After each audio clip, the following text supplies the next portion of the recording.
قرآن مجید اصل تدبر، تفکر اور تعقل کی کتاب ہے۔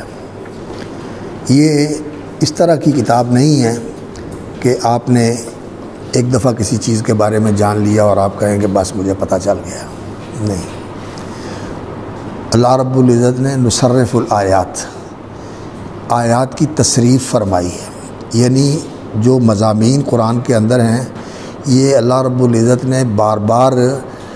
ان کا تکرار بھی فرمایا ہے اور ان کو مختلف پیرایوں میں مختلف مواقع کے ساتھ مختلف سیاق و سباق کے ساتھ بیان کر کے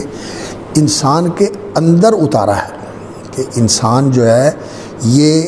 اس کی عقل اور فکر میں اور اس کے قلب و روح کے اندر یہ چیز اتر جائے اور پھر انسان جو ہے وہ اس سے ہدایت اخذ کرے اور اس سے انسان کو تذکر یعنی یاد دہانی حاصل ہو، انسان اس سے یادگیری کرے، یعنی اس سے انسان جو ہے وہ جیسے کوئی چیز جو ہے نا وہ موجود ہوتی ہے لیکن وہ دب جاتی ہے تو کسی تحریک کی وجہ سے پھر وہ ابھر کے سامنے آ جاتی ہے اور پتہ چلتا ہے کہ یہ چیز تو میرے اندر تھی۔ قرآن مجید ایسی کتاب ہے کہ جو اللہ رب العزت نے فطری ہدایت انسان کے اندر رکھی ہوئی ہے نا، تو قرآن مجید اس فطری ہدایت کو اجاگر کرتا ہے، اور جس وقت وہ فطری ہدایت اجاگر ہوتی ہے اور اللہ کی طرف سے یہ چیز ملتی ہے تو نور علی نور والی کیفیت بن جاتی ہے کہ وہ روشنی جو اندر تھی، یہ باہر والی روشنی جو اللہ کی طرف سے آئی، وَأَنزَلْنَا إِلَيْكُمْ نُورًا مُبِينًا، جب اس کے ساتھ ٹچ ہوئی تو انسان کو ایسے ہوتا ہے جیسے میرے لیے تو بالکل ہر چیز روشن ہو گئی۔ یہ چیز جو ہے نا قرآن مجید کے اندر ہے، اور اس کے لیے ایک ترجمہ پڑھ لینا یا ایک لفظ کا معنی یاد کر لینا یہ کفایت نہیں کرتا،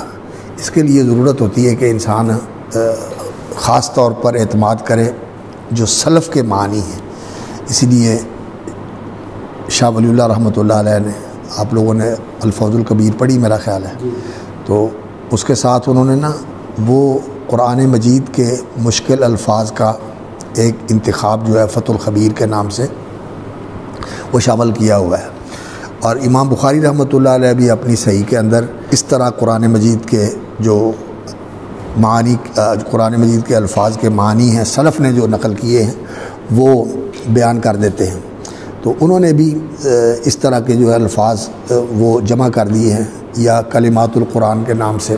بعض علماء نے قرآن مجید کے مشکل کلمات لکھے ہیں۔ یہ بندہ جو ہے وہ اپنے مطالعے کے ساتھ ان کو ذہن نشین کر لے، اور باقی اردو کے اندر جو ہمارے دوسرے علماء ہیں ان میں غزنوی علماء نے بھی قرآن مجید کی ایک حمائل چھاپی تھی جس کا ترجمہ جو ہے وہ تقریباً لفظی ترجمہ تھا، اور اس کے اوپر تفسیری حواشی جو تھے نا انہوں نے سلفی تفسیر کے حوالے سے تفسیری حواشی اس کے اوپر انہوں نے جمع کیے تھے، اور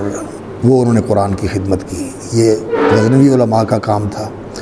اور اسی طرح ڈپٹی احمد حسن صاحب رحمۃ اللہ علیہ، یہ اہل حدیث عالم تھے، میاں صاحب کے شاگرد تھے، اور انہوں نے احسن التفاسیر کے نام سے قرآن مجید کی تفسیر لکھی، اور ترجمہ بھی ان کا اپنا تھا اور تفسیر بھی ان کی تھی، اور مولانا عطاء اللہ حنیف رحمۃ اللہ علیہ نے اسے شائع بھی کر دیا تھا، اور یہ بھی میسر ہے، ابھی بھی ماشاءاللہ شائع ہو رہی ہے۔ تو قرآن فہمی کے لیے بہت مفید کتاب ہے یہ احسن التفاسیر۔ اور انہوں نے ایک حاشیہ بھی لکھا تھا قرآن مجید کا، ایک مختصر حاشیہ بھی لکھا تھا ڈپٹی احمد حسن صاحب نے، اور وہ بڑے سائز کے قرآن مجید کے اوپر دو تین ترجمے تھے، اور اس کے ساتھ وہ حاشیہ تھا ان کا تفسیری حاشیہ ڈپٹی احمد حسن صاحب کا، وہ چھپا ہوا تھا، لیکن میرا خیال ہے اب وہ نسخہ جو ہے نا نایاب ہے۔ ہمارا نسخہ تھا والد صاحب رحمۃ اللہ علیہ کے پاس، لیکن وہ دیمک کی وجہ سے نا خراب ہو گیا، وہ محفوظ نہیں رہ سکا۔ ہماری گھر کے اندر دیوار گیر الماری تھی تو کام کروا دیا لکڑی کا، اور سمجھا کہ یہ محفوظ ہو گیا، لیکن وہ لکڑی کے کام کی وجہ سے وہ دیمک چاٹ گئی اس کو، اور وہ کتابیں بھی جو ہے نا بہت زیادہ نقصان ہو گیا. تو وہ احسن اللہ واشی کے نام سے میرا خیال اس کا نام تھا. اور اسی طرح علامہ وحید الزمان رحمۃ اللہ علیہ نے قرآن مجید کے اوپر ترجمہ بھی لکھا اور تفسیری حواشی بھی انہوں نے لکھے تفسیر وحیدی کے نام سے. اہل حدیث علماء نے کام کیا. نواب صدیق حسن خان رحمۃ اللہ علیہ نے بھی اردو میں کام کیا. تفسیر ترجمان القرآن کے نام سے انہوں نے قرآن مجید کی اردو تفسیر لکھی. اور اسی طرح مولانا ثناء اللہ امرتسری رحمۃ اللہ علیہ نے تفسیر ثنائی کے نام سے اردو کے اندر قرآن مجید کا ترجمہ بھی بڑا تفسیری قسم کا ترجمہ ہے. آپ دیکھیں نا اس کو تو تفسیری قسم کا ترجمہ ہے, یعنی وہ قرآن مجید کی ترجمہ کرتے ہوئے بعض چیزوں کا اضافہ کر دیتے ہیں جس سے معنی واضح ہو جاتا ہے. تو اصل جو چیز ہے میرے کہنے کا مقصد یہ ہے کہ طالب علم کو کتابوں کے ساتھ جڑنا چاہیے, کتابوں سے رہنمائی لینی چاہیے. اب آپ کی یہ سٹیج نہیں ہے کہ آپ کو کوئی چیز اس طرح دے دی جائے کہ آپ یہ یاد کر لیں اور باقی اس کے اوپر اکتفا کریں. نہیں, آپ کے لیے تو یہ ہے کہ انگلی پکڑ کے آپ کو